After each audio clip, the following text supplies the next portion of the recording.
This video is going to be about contrast, and contrast is stressing the differences between the elements.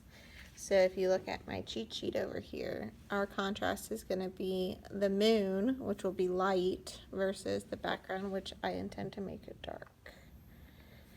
So with that said, here's the card. A good trick, which I'm not prepared, is to trace a circle. So here, I'm going to trace this part. Does that look like it's centered? Yeah, oh, it looks centered this way.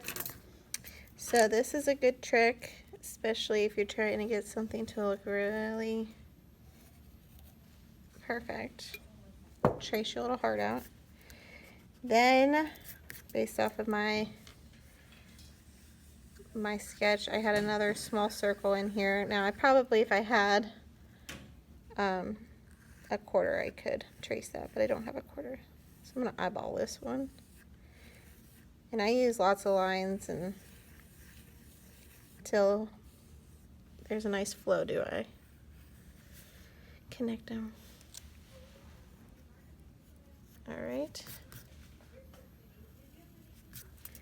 So then you come in, you can erase. There's my awesome moon.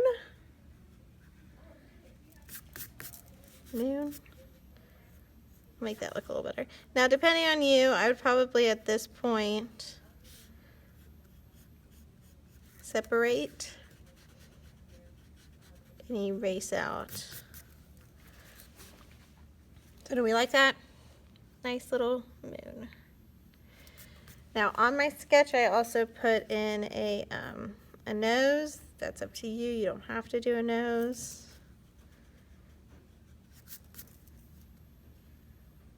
I also did a simple eye. So for a simple eye, I kind of do a sad frown and then a colored in oval. And then if you like it to be fancy, add some lashes, and then around here somewhere I can add a small smile. All right, so that's that. I might want to move that up actually. Yeah. Let's move that up a little bit. Let's put the eye more like around here. And then maybe this smile can go up this way. Oh, that looks better. All right, Miss Martin's happy. The cool thing about erasing is even if you erase it, you can kind of still see what was underneath there. All right, so there is the moon. I'm also going to do some light half circles to make it look like craters, and you will see that when I do a time lapse. And then the background's going to be dark, and I'm going to do mostly purple. So I'm going to do a layer of purple first. Then I'm going to come in with probably this Copenhagen blue, and then I will do a black. But I don't want it to be straight up black, because actually in the middle of the night, if you're outside and the light, the sky is not straight up black. So that's my plan. You'll get to see it in the time lapse.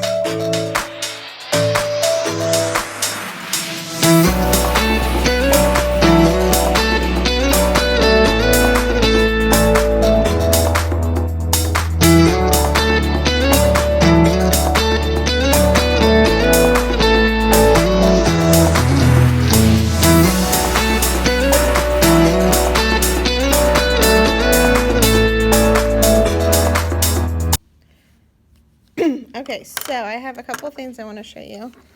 This is a colored pencil blending pen. You do not have to buy this. But if you are someone who's really enjoying the class, you think you will want to take more in the future, you can see another students use this. You might want to buy one of these. And I do have some here, so when we're in class you can use them. But it's kind of like a clear marker, I guess you could say. And you see all my annoying little white spots that I just despise. You can take your finesse colored pencil blender pen and come along and you blend it all. See, look at the difference there. That's pretty cool. Okay, so let me do this on this side, and I'm going to show you another trick or tip. So for the background here on the moon, I haven't used any black. That darker color you saw was a 70% warm gray Prismacolor. And I was trying to show you that even when you need a dark contrast, you don't have to use black. Okay, you can, but you don't have to.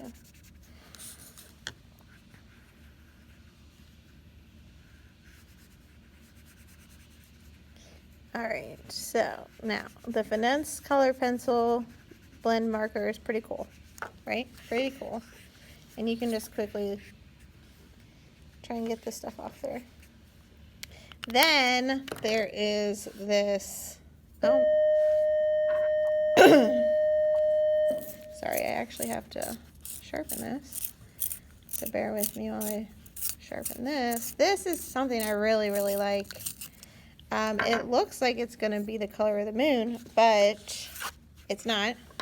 It is called Colorless Prismacolor. It's a blending tool. So on the left, I use that marker. On the right, I'm going to use the Colorless. Now, you do have to push down on this. I do have a many hand cramps from this thing. And I also feel like sometimes you have to do another layer of the color on top of it. So like I could take purple back on top of here.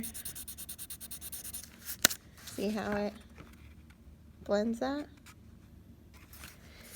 So I use this guy all the time. You have to have a sufficient amount of layers.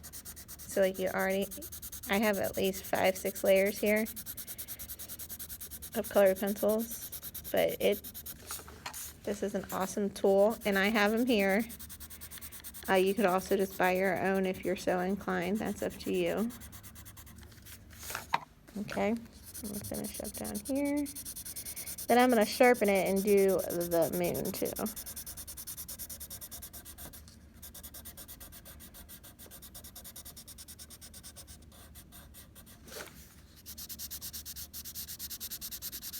Look at that. Oh, I just love it.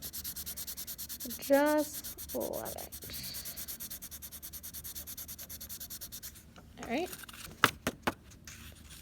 So you can kind of like the marker here, you still see variations of value of the paper, but with this one, you see less. Oh, of course it is. That's okay. So let me sharpen this and I'll do the moon face.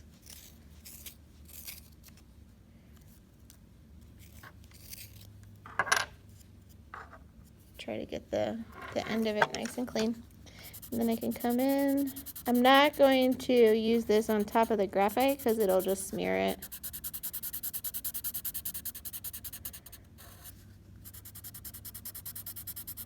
And I think I might actually leave the graphite eyes and mouth.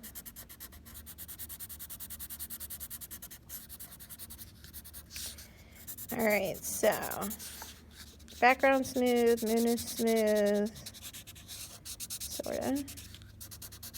Then, this is a Uniball Signo brand. It's a white pen. So after you use Prismacolors and you want to add highlights and stuff, you can always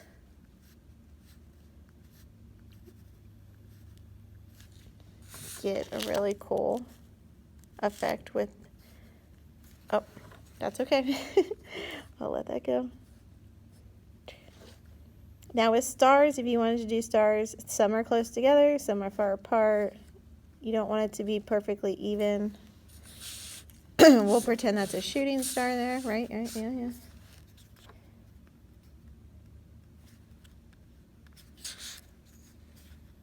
Now, the stuff I showed you, I've learned from being a teacher. So even when I was a student, I was totally unaware of these tips and tricks. Excuse me. I am going to take this guy and outline, or do like an implied outline around the moon. I like implied better.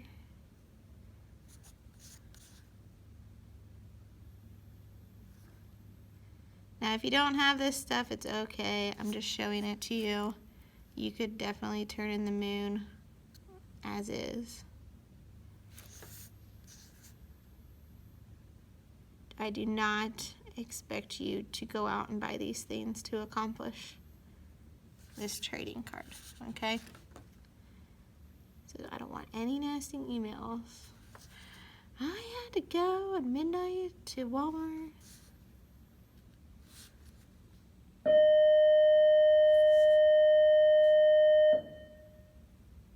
That bell's really depressing when you guys aren't here.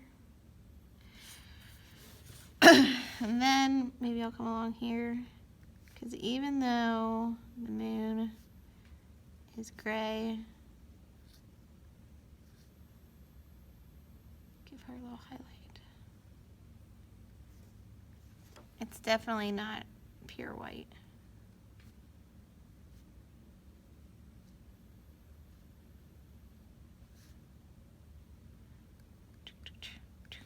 What do you think? Is that good for contrast?